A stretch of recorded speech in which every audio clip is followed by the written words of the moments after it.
There we are in the place to be.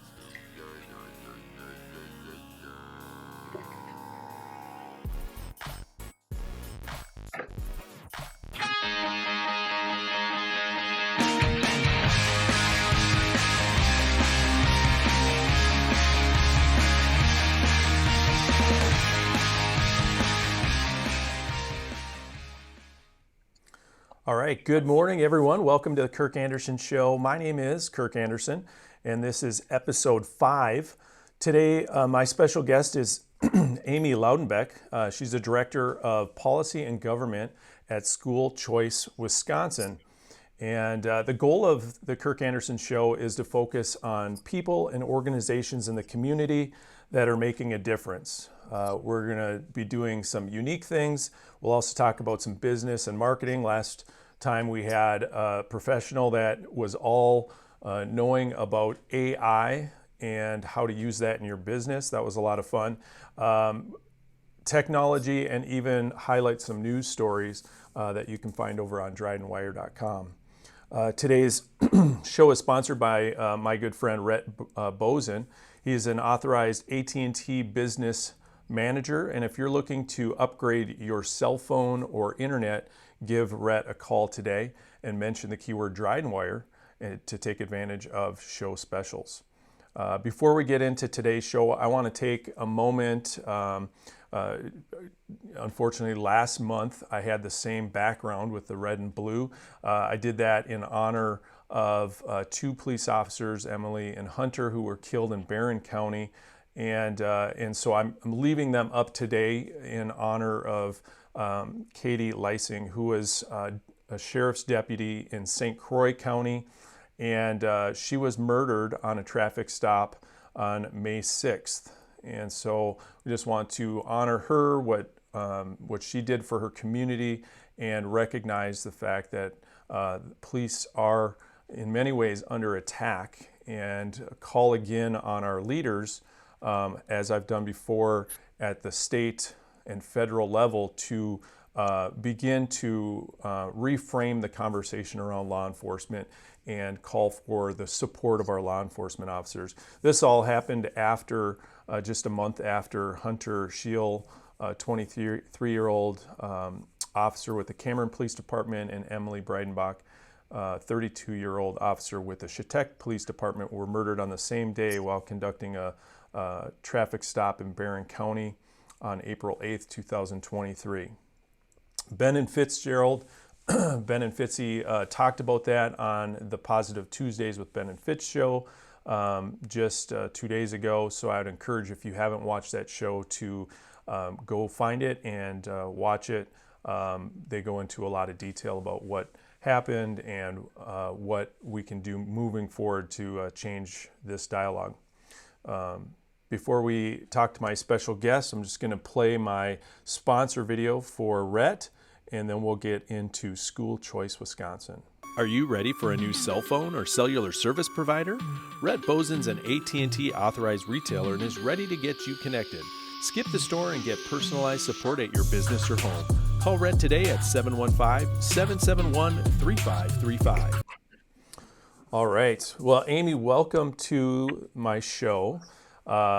Amy is the Director of Government and Legislation. Is that the total title for Policy and Government Affairs. All right, Policy and Government Affairs for School Choice Wisconsin. And Amy's a former assemblywoman with the 45th District, I think is what I saw. Is that correct? 2 different maps, so 45th and 31st, but yes, down in Rock and Walworth counties, way down by the Illinois state line. Okay, awesome. And most recently, before you took this position, you ran for a state office for Secretary of State, which was a very close race, but you did not have a successful bid for that, which no Republican has for the last 45 years or something like that. But that opened up an opportunity for you to work with School Choice Wisconsin, which is something you're passionate about, and we'll get to talk about here in just a little bit. Before we get started on that, I'd love to just kind of learn a little bit more about you as a person and what drives you, maybe some background of why you got into politics in the first place, your family, what you did for a living or do for a living before you were a legislator, things like that. So tell us a little bit about Amy and what makes Amy's motivation tick. Sure. Well, as I mentioned, I live down near the Illinois border in Rock County on a little farmette. Married. I met my husband Matt on our volunteer fire department when we lived over in Walworth County. He is now a full-time firefighter paramedic. We met. I actually worked in environmental project management. I did some hazardous material response and other things. So that's what led me to get involved in the fire department, give back to my community.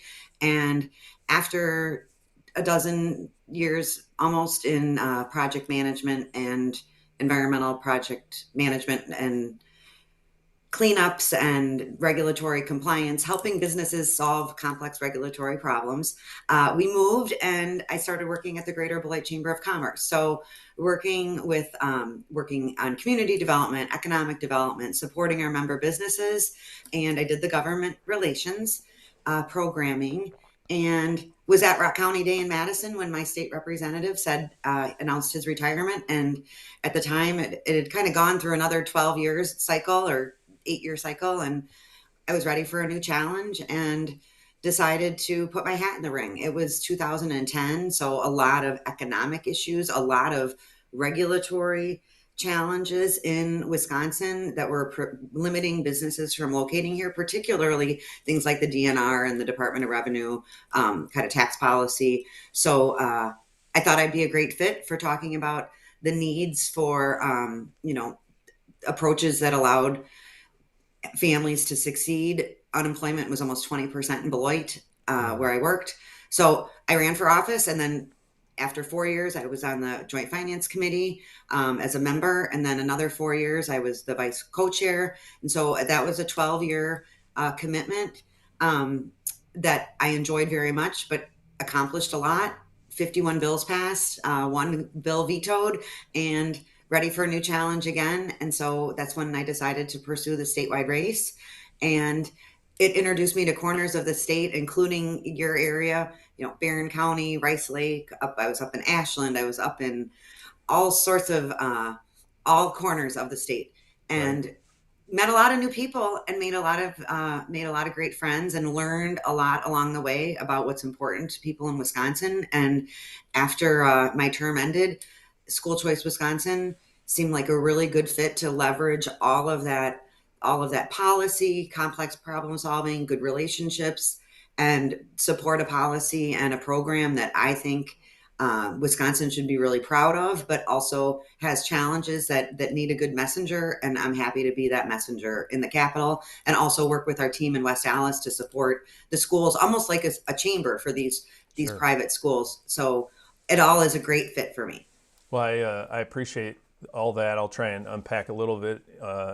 My background is a firefighter as well, so thank you for your service. And there's a brother sisterhood there, and I appreciate the fact that you and your husband both are have done that in the past and are currently doing that. I'm currently a firefighter in CROIX Falls, Wisconsin, and a first responder, which has been challenging, but it's also been very rewarding as well. I also ran for city council 5 years ago, and then after one term in the city council, I ran for mayor and have been reelected to that. So I'm on my second term, third year as mayor, and can definitely appreciate the work that goes into leading a district, or in my case, a city. And so thanks for your hard work on that as well. So we're going to talk a little bit about school choice, and just right off the bat, for any of my friends who are school teachers, I want to make sure that it's clear from my perspective that I love my school teacher friends. And in fact, the school in my area, I absolutely love. However, not every student is a good fit for public school, maybe, and there are some kids who probably should be in public school because their family's not a good fit for alternatives. And so there's a balance there. And so I wanted to invite Amy on to talk about School Choice Wisconsin because it's a huge deal that comes up every year, and it provides a lot of really cool opportunities for students who maybe don't fit into a traditional education role to get their needs met in different and unique ways. For me, just full disclosure, my wife and I are homeschooling our kids, but we have kind of a cross-pollination of things that we do because our kids are very active in our school in sports and band, and so they are doing some things in the schools, but they're also homeschooled, and that stems from my wife just really having a passion for homeschooling the kids, and she wanted to do that since before we were even married. So that's how we've pursued it, and we're graduating our first oldest child out of homeschool this year, and he's been attending the University of Northwestern in St. Paul for the last 2 years as a high school student, and so hopefully we'll chip off a little bit of the costs of post-secondary education in having him do some early college work. So with that kind of as the basis to make sure that we don't offend anybody who thinks that we're just pounding the pulpit for anti-public schools. That's not the rhetoric that I'm talking about, and I don't think that's where we're at. But for those students that are not or families that are not in the position where public school works, what is it that School Choice Wisconsin is advocating for those students? Great wind up for hopefully a robust conversation on this, as far as what the opportunities are for Wisconsin. We can look back and show the first school choice program, the Milwaukee program, was the first in the country. It was a bipartisan effort, and we have the benefit of looking back and having and showing results. The income-based limitations on the program are embedded in what the foundation of the program is, to give all children, regardless of their income and zip code, an opportunity to attend a school that meets their needs or share their values. Open enrollment exists in Wisconsin as well. So even between public schools, parents can choose. It could be a logistical thing. It could be faith-based. It could be safety. It could be programming. There are all sorts of reasons that a family may not choose the neighborhood or the school district that is within the boundaries that where they live. And so it's become. So is it possible for my student who is not fitting in the public school down the road, they could actually go to one that's in a few miles down the road that's open Correct. enrollment? Okay. Yes. So that currently is available right now. In Wisconsin, our public to public open enrollment program, I think, is the largest is the most robust in the country. It is very relatively simple to apply. The timelines are not limiting. Very different than actually the choice program has a lot of hoops for parents to jump through. But public to public is current law. There's public charters that are partnered up with a public school district. There are independent charters that are not income limited, but there are also not as many around the state. And then what School Choice Wisconsin has, as far as I mentioned, we're like our membership base, are the private, often religious schools that accept students that have the voucher, for a word that more people understand, but that are eligible for the parental choice program, either the Wisconsin program, Racine program, Milwaukee program, or special needs scholarship program. And so we help those schools navigate all the accountability requirements, the auditing requirements. There are assessments. And so we support those schools and those families, make sure families know when it's time to enroll. Hmm. And that's the back end stuff that happens in West Dallas year in and year out. We've been formed since 2004.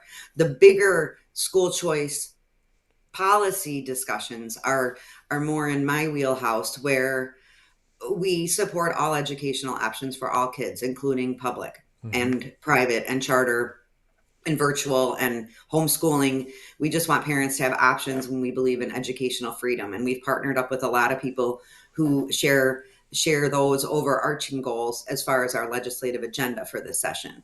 Well, But I on a think Wisconsin's a unique place. I know when Adam Jarko was in the assembly, he introduced some, I believe he introduced some legislation into the budget, which is maybe a backdoor way into getting things done.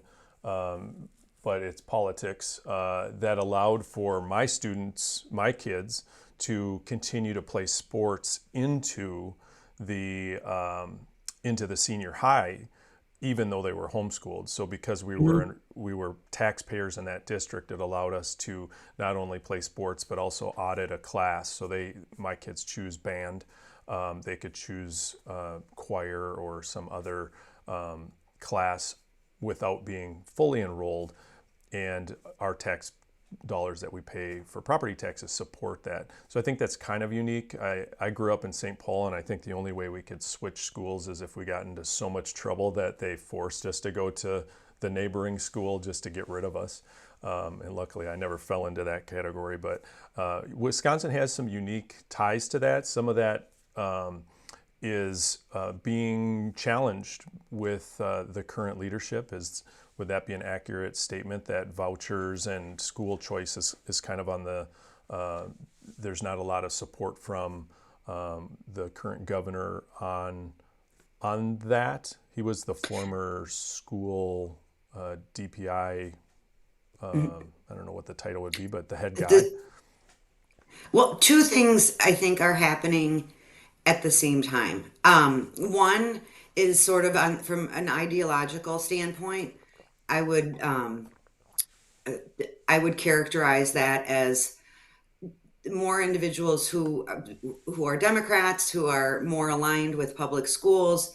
They see a little bit of friction between the public schools and the private schools, and that they're competing for resources and for kids. Mm-hmm. and, and and we appreciate that, but at the same time we know that there are kids. Nearly half of K-12 kids in Milwaukee are enrolled in some sort of a choice program. So as far as your ideology is fine, but you're also representing constituents that are making this choice. And Right. as we have seen polling and just the parent awakening and people looking at other options, and it's not just again about which one is better across the board. It's which one is better for your family. And so Right. people are choosing these options at a greater rate than before. um, Governor Evers in his budget proposed to just cap the program. So Mm-hmm. I think it was sort of a middle ground, saying, if it were me, I would cap this and maybe unwind it. But I would argue that you can't unring that bell. You can't take the 52,000 kids that are in all these programs in Wisconsin and just force them in. That's just the choice kids. But if you're not charter public enrollment, it's just impractical, and Sure. it is contrary to what parents want and what the public supports. So then on the flip side, for us in the budget, what we're asking for, if you remember 2 years ago with the influx of all the federal dollars and ARPA money from Mm-hmm. COVID, there was a historic amount of federal money that flowed through the K-12 system. And so for Right. that reason, I was on the finance committee. For that reason, um, there was no per pupil increase for anybody in the budget 2 years ago.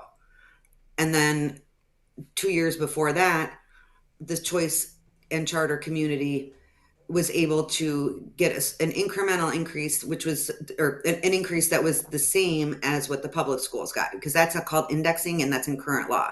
So we have risen together, but we are not eligible for a lot of different kind of aids that the public schools are. So the gap between what they receive and what we receive is now thousands of dollars, Mhm. thousands and thousands of dollars. And we fundraise a lot, our schools do, and they're happy to do that. That's part of their model, but it's becoming unsustainable to the point that seats are being restricted by the schools because they can't grow, and they're even having a hard time staying above, staying in the black, because for every student they accept, they know they're accepting that student and they're accepting the voucher, but they're also expecting a responsibility to raise these thousands of dollars. So our goal is to close the gap so our schools can survive and thrive and grow. Particularly, you have a lot of K-8, for example, parish schools that are out in the communities. Many, many, many communities have elementary schools, but when you're looking for a high school, there aren't that many. In particularly outstate Wisconsin, where if we were able to, we're asking for a higher increase for high schools than we are for K-8 schools, because we want those K-8 kids to have somewhere to go. And right now they don't. And we've even seen in Milwaukee that successful high schools are closing. And so that's the risk to the program, is really the funding risk. And so we're asking for increases, just as other public schools are making their case, and other stakeholders in the Wisconsin budget are making their case. And it's a giant, a very large 2-year appropriations package. So we're trying to, make sure that people understand what our needs are, why they're important, and show them that there is public support and data to show these programs are successful and worthy of additional investment. Well, I think Romaine Quinn just said hi to you. I don't know if you saw that Oh, comment, but Senator Quinn's on, and he's a favorite of mine as well. So good afternoon, good morning to you, Romaine. good morning, Romaine, Uh, Senator. yeah, if anybody that's watching has questions or comments, feel free to post them, and I can share them with Amy on the screen as well. I can imagine that the budget is a pretty stressful thing for superintendents and school districts as they're trying to pave the way. And then in the same vein, whether it's students' scores on tests or what the parent feels like their student success rate is in the school, discipline issues. COVID, I think, was a huge thing that kind of started people thinking towards this maybe public school because of the lockdowns and just the mask mandates and things like that. We heard a lot of that here. There were parents groups that started up that were like anti-mask, and they actually got pretty negative towards the school districts. And I felt really bad for the school boards who were getting beat down by them. But it's a real issue for parents who know their students, know what they need, and want what's best for them. And I think that that's appropriate. So Milwaukee is traditionally, I guess, it's a much larger school district, but it also comes with more violent crime and inherent dangers maybe. Is that, what is the reason that a lot of students in that district have opted, you said a lot of them, have opted to do school choice? Is it because of the safety issues, or because their education's not as high to the standards? And then, like what's the reason that parents are taking their kids and saying, I want to try something different? So, Kirk, I'm glad you asked that question. As you know, I have been with School Choice Wisconsin, embedded, employed, and fully invested in learning as much as I can about this program. Because as a legislator, a lot of times it was, even when I represented a community, like I represented Beloit, and when School Choice went statewide, for everyone, it was important because for the schools where choice was being sort of offered in the beginning, way under Governor Walker, but we're seeing Beloit, no one wants to be considered a failing school district. There are all sorts of success stories from students coming out of urban school districts, they have AP classes, they maybe have more, more sports offerings, all those other things. But again, it's it's not an either or. But now that the choices are out there for families and they know that they exist and that they are not limited because they can't afford private school tuition, they can make different choices. And so, I mean, and you can apply that to anything in your life. The resources give you more options. And so to give options to families that are operating with limited resources allows you to think of all the reasons. And so all the reasons that you said, it could be academic instruction, it could be, like I said, the logistical piece. But as I have been talking to more families that participate in the program, particularly in Milwaukee, I've also been talking to Democrats in the legislature that represent the Milwaukee area. And the reasoning behind parents wanting their kids to go to a school that's safe and choosing a choice school is something that I'm hearing more and more frequently versus the quality of education. And then there's a whole host of other reasons that could be there. But we know that, as we talked about before, we have the oldest program was in Milwaukee. And so the cool part is we have the opportunity to have longitudinal data on how these students have performed over time. And so there was a peer-reviewed study that looked at individuals who are, this was a few years ago, the study was done, but they looked at individuals who are 24, 25 years old, and they could track them along with their peers if they went to a choice school or if they went to MPS. And these individuals were more likely to graduate from high school, more likely to seek post-secondary education in safer schools, and less likely to commit crimes. We know that is a data supported fact. And so it's something that if schools are using it as a selling point, I don't know, because I'm not on the marketing side for a school. But from a sharing information about the program, and we know that criminal activity and again, the tragedies that you have just had in Barron County and in St. Croix County, we want the next generation of people in our society to have, respect for the law, character, communication, problem solving skills, things that we know in our faith-based schools. Everyone doesn't have to participate in religious instruction if they're on the voucher, but the core values that our schools emphasize, they take a lot of time doing that. And there's a lot of other things that we think support the whole community of the school, where there are kids from there are individuals from all different income levels and backgrounds and diversity in our schools. And I think that that they do a really good job of producing future leaders and scholars, and just prepare people to be prepared for life. Yeah. And we want families to know they can access that too. So I think there's a difference between rural Wisconsin, Polk County, and Milwaukee or Dunn County.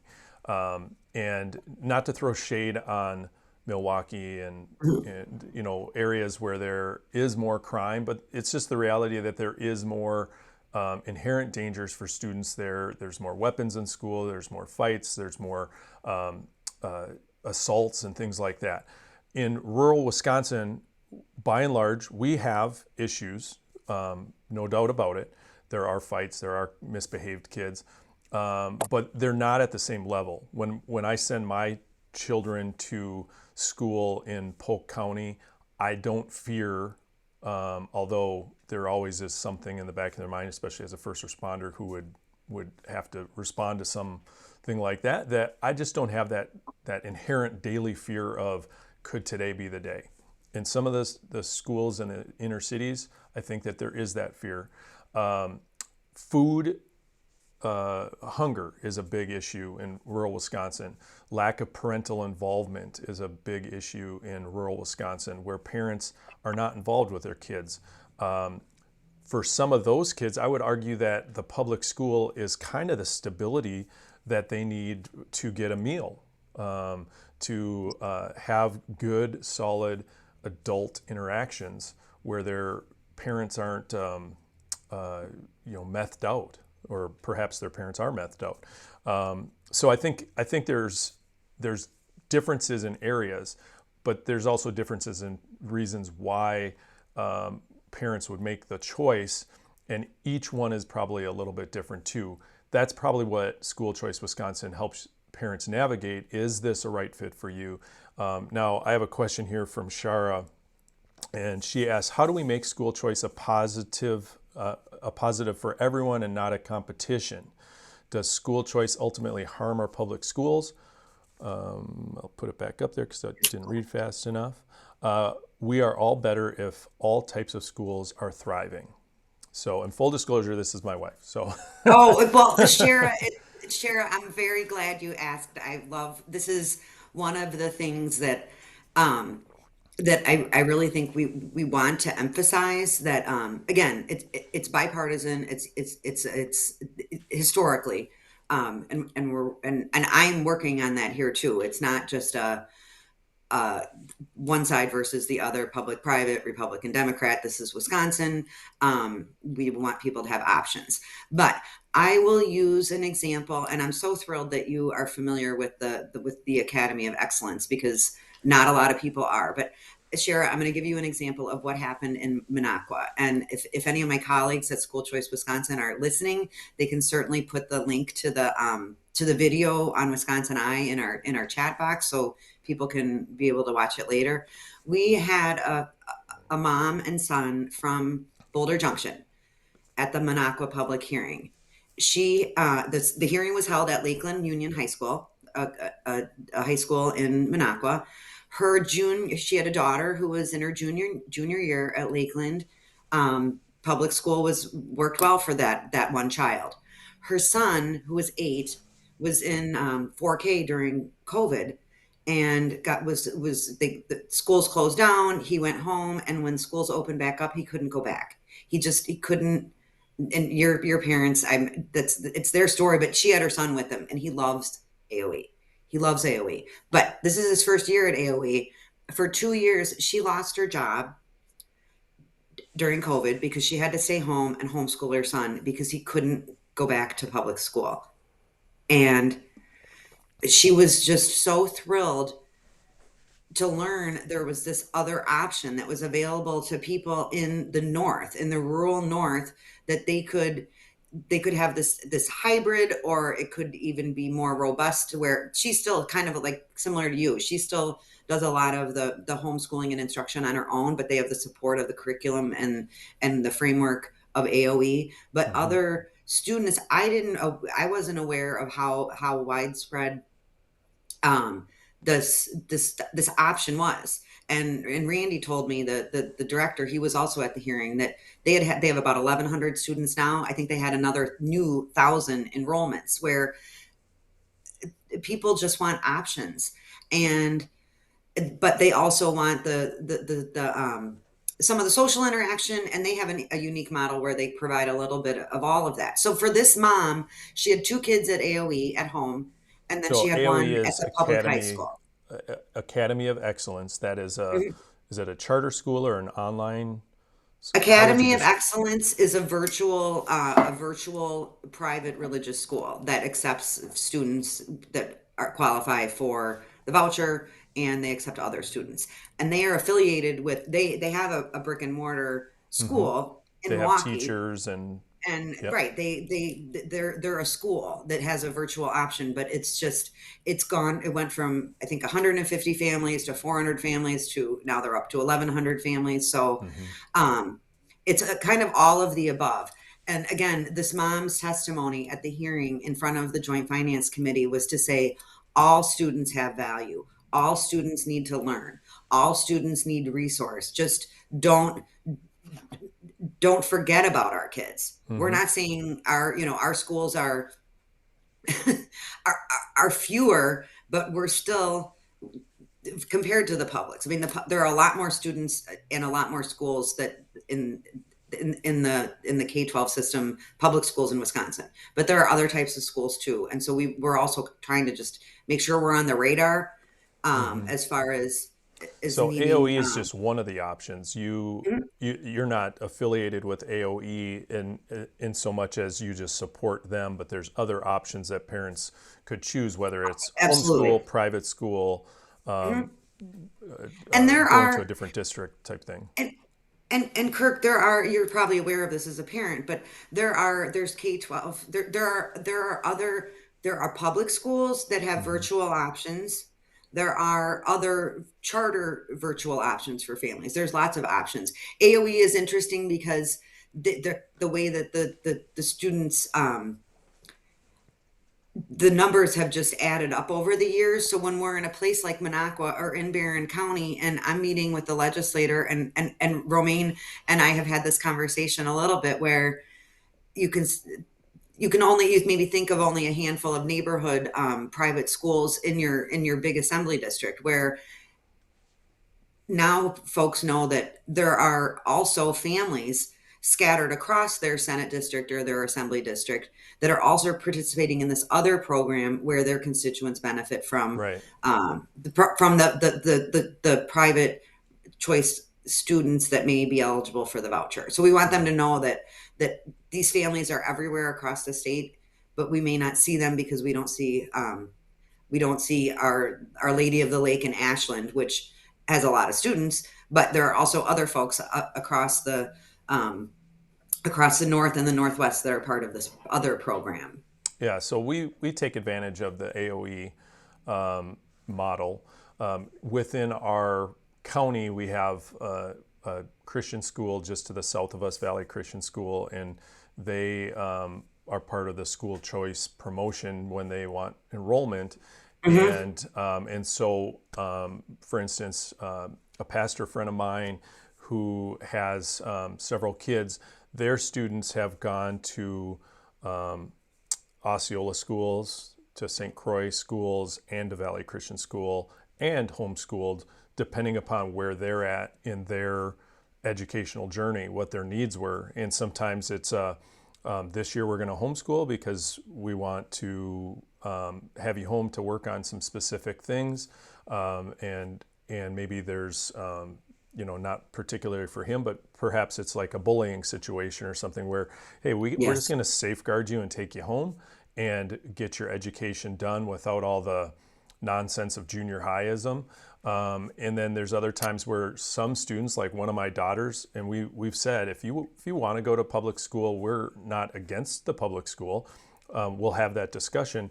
But there's some personalities that are just like, she's a social butterfly, and so public school might be a great fit for her. She also doesn't like to get up super early, and so maybe it's not a good fit for her. But we kind of joke with that, like we can tailor our education for our kids the way that feels right for them and for us. I think COVID also created a lot of social anxiety and mental health crises for people, and we're seeing the results of that even now with some of the mental health issues that have come out and continue to thrive, unfortunately. School choice allows for parents to make concessions to their kids for their mental health needs. Is that something you want to speak to at all on how that can maybe assist parents that Yes. are having struggling kids that are just lost at their school? Yes. And um, one of our founding directors, I get to work with her every day. She's been part of this movement since the Tommy Thompson era. But she always says, we try to put ourselves in the shoes of the parents. I mean, it is about parents deciding what's best and having options that are available to them regardless of their income or zip code. So we want a robust landscape that has a lot of different options. um, I agree with what you just said, and I also want to put it on the on the flip side, because we we also uh, can speculate. I don't have data and evidence to support this because COVID is still pretty recent. But I mean, Hmm. some families didn't want their kids in a really crowded environment either. Sure. So, they could have chosen a smaller school option or a virtual option because in the case of like your family, I mean, if you had a medically fragile child that you did not want to be in a classroom with a bunch of other individuals Hmm. every day and worrying about that, and you needed that option. Having home-based options is important. This is something, remember the year when we had all the snow and schools kept closing, and Hmm. I'm in you're in the north, but it seemed like for us in the south, schools were closing all the time. It was too cold, it was too much snow, and it's Wisconsin. You would think that we would have some tools that were ready to deploy. So if it wasn't in your if people were saying if you don't have to go out, don't go out or stay home, shouldn't you have options that you can take advantage of at home in 2023? um this is, I mean, we don't know what reasons might, it could be a transportation issue. Families might be saying, I don't want my kid on the bus for 2.5 hours a day, Right. so I'm going to figure this out. Well, But that's I'm another not a issue teacher. too, is I mean, transportation is a just huge deal. Buses, you cannot find a bus driver in rural Wisconsin. So every school district is struggling with providing school bus drivers. And when it's a snow day, they cancel school because the bus routes would get so long that by the time the kids got picked up and brought to school, half the day's gone, and then they have to turn around and bring them back. So my a good friend of mine is the school bus director at the local school, and he's so desperate he's asking me if I would be a school bus driver, and I've considered it because the pay that they're offering now is actually Mhm. quite well, but transportation is another issue. But I didn't, yeah, I guess I didn't think about it from the standpoint of a parent who's nervous about their kid who has bad asthma or has some medical issues that does that. But much like churches in COVID that suddenly had to do online services, the school has adapted, and they do have the online learning days when there's Mhm. snow days. So we don't typically have snow days, but the groans can be heard from around the world when the kids have to do online school. I don't think it's a super enjoyable experience for them or the teachers to be doing a Zoom call. So, Right. But as far as meeting, meeting the needs of the consumers and being in a competitive environment where people do have options, where if you just have one option, you have a monopoly, you don't really correct. have a reason to innovate. And now we're seeing that happening in the public school space, I think, more than we ever have, and in the alternative, if you, for lack of a better word, but in all on all the different kinds of choice school options. And I think that benefits parents. Yeah. So, what your bottom line as the School Choice Wisconsin organization is that you're advocating for parents to make the best choice for their students and providing them opportunities to make those choices. How can people find more information about School Choice Wisconsin? Who do they talk to if they kind of have felt this unsettledness about where their students at, and maybe just want to talk to somebody to get some educated consulting on like what's best for my student? Not that it might be yours, it might not even be your fit. Maybe you would Sure. say, I think you should go this route. But how do we find out more information about your organization? Sure. So School Choice Wisconsin is the main website. There's also School Choice WI Action, which is our advocacy website. Mm-hmm. And then inside of the School Choice Wisconsin website, we also have a tool. It's called School Hoop. It's kind of cool. And you can also go to School Hoop directly. But School Choice Wisconsin helped populate all the back end information. But you could go to School Hoop and put in your address, and it would give you all the different schools that are available to you in your area, public, Mm. private, charter. So because there may be options that families aren't aware of, and you can kind of give your mile radius too. So even maybe you want a school that's closer to where you work and not necessarily close to where you live. You can do that as well.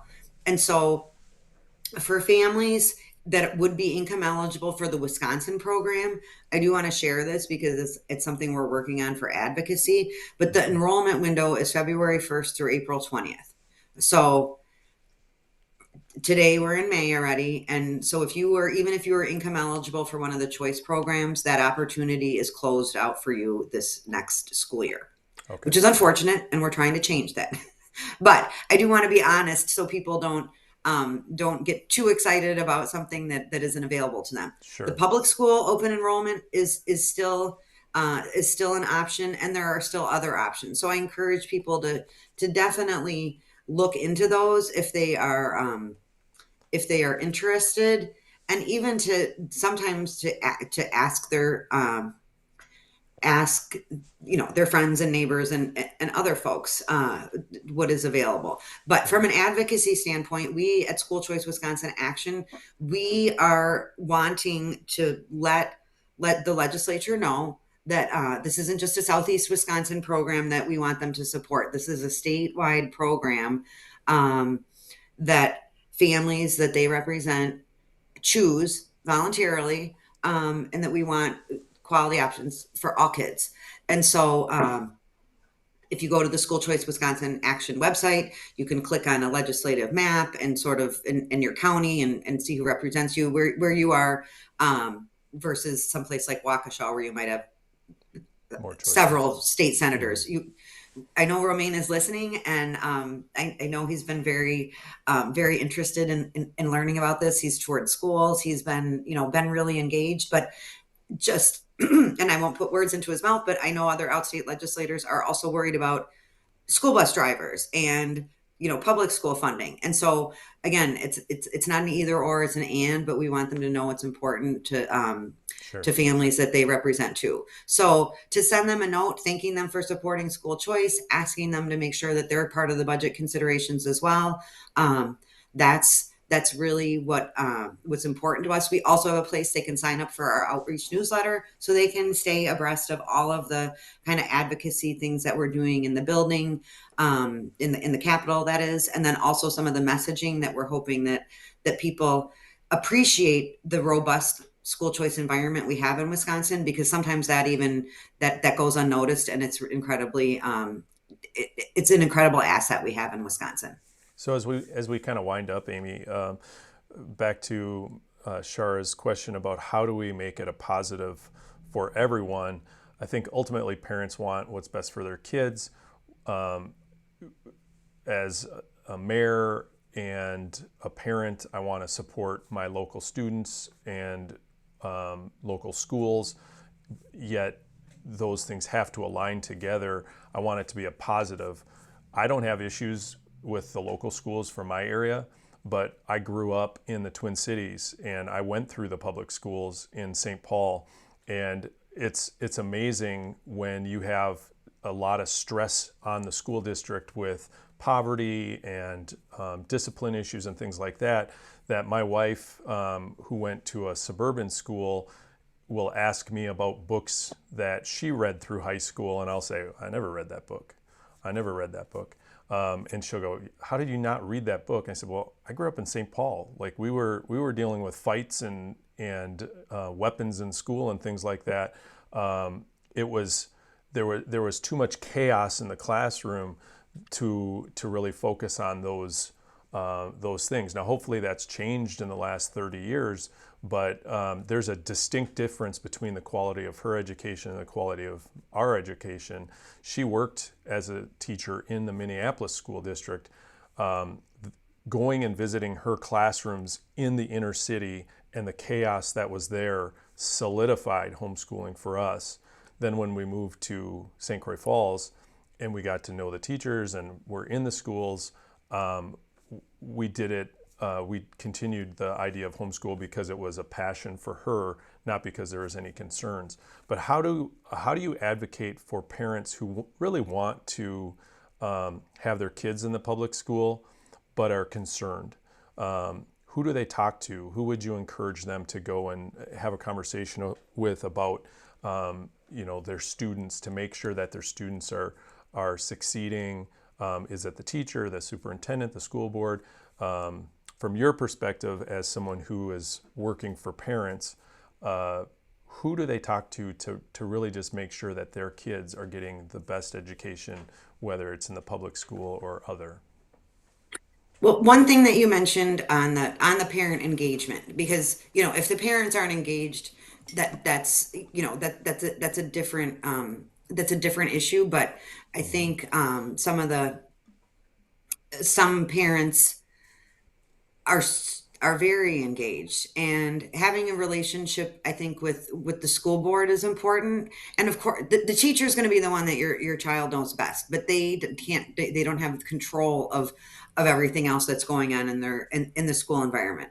Superintendents are helpful, but I think school boards, coming from you're from local government, so I'd love to know what your answer would be. But you're on the ballot, you're elected, your Right. council members are elected. We're more of a bottom up um, state than maybe others. That's why we have 421 school districts. When Mm-hmm. people say, well, public versus private, we can't afford two systems, we have almost 500 systems. If you took all over 400 just independent school districts, then all of our charter schools and all of our choice schools and charter schools and other schools, and we have our schools have school boards too, where I think the school board members, and they may have different, a range of opinions and ideologies, but at the end of the day, if we can step back from some of those ideologies, and this goes back to your wife's question, step back from the ideologies, put yourself in the shoes of the parents or the shoes of the kids, and think, is this what is the most important for their family's success and society's success and long-term success. When we get into these resource conflicts where private schools take away resources from public schools. Well, we educate kids right now, we're at about 60% funding, and we'd like to get to about 80% funding. Mm-hmm. You pay taxes and you have homeschool kids, or some people pay taxes and don't have any kids. Or pay taxes and send their kids to private schools. So that those things, you can get super, twisted down the rabbit hole about what's the best way. And for us, it's, making sure that all kids have options, again, regardless of their income or zip code.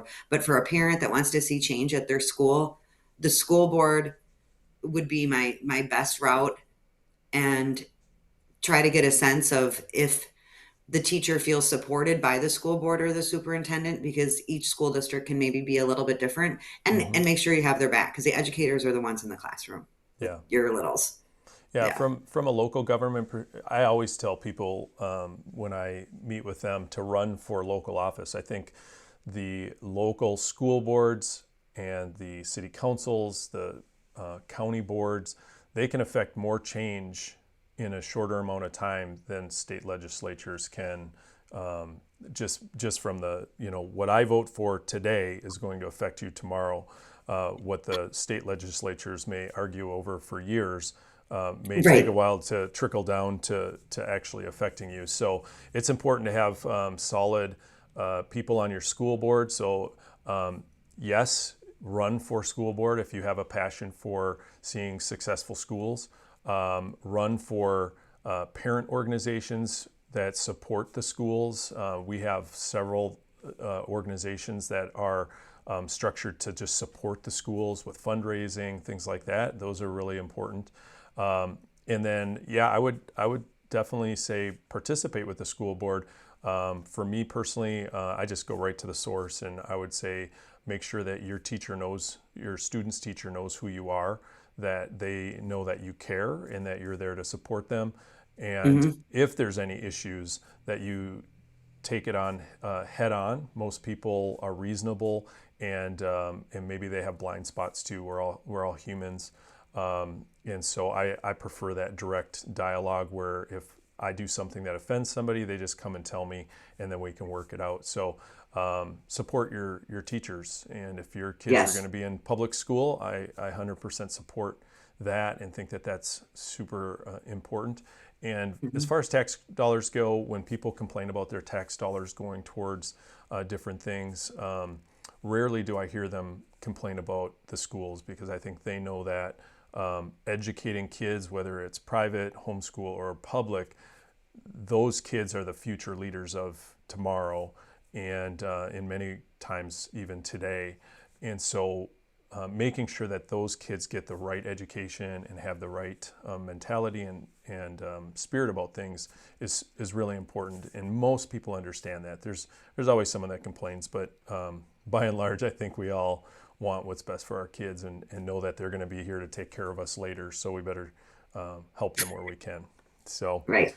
well, I think it's great, and I just want to thank you, Amy, for taking the time to kind of go through the school choice program for Wisconsin, and the unique opportunity that Wisconsin families have to really take a different route if that's what's right for their student, or to support the choice that many parents make, which is public school, and make sure that whatever your student's doing is what's right for them.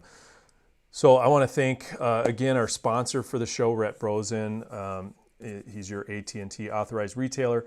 Anywhere in the state, you can skip the store and get personalized attention for your next phone or cellular service upgrade. Remember to mention the Dried and Wire to hear the show specials. And on behalf of Dried and Wire, I'm Kirk Anderson, and I want to thank you for watching the Kirk Anderson Show. I want to say have a great day, and we'll see you next time. Thank you.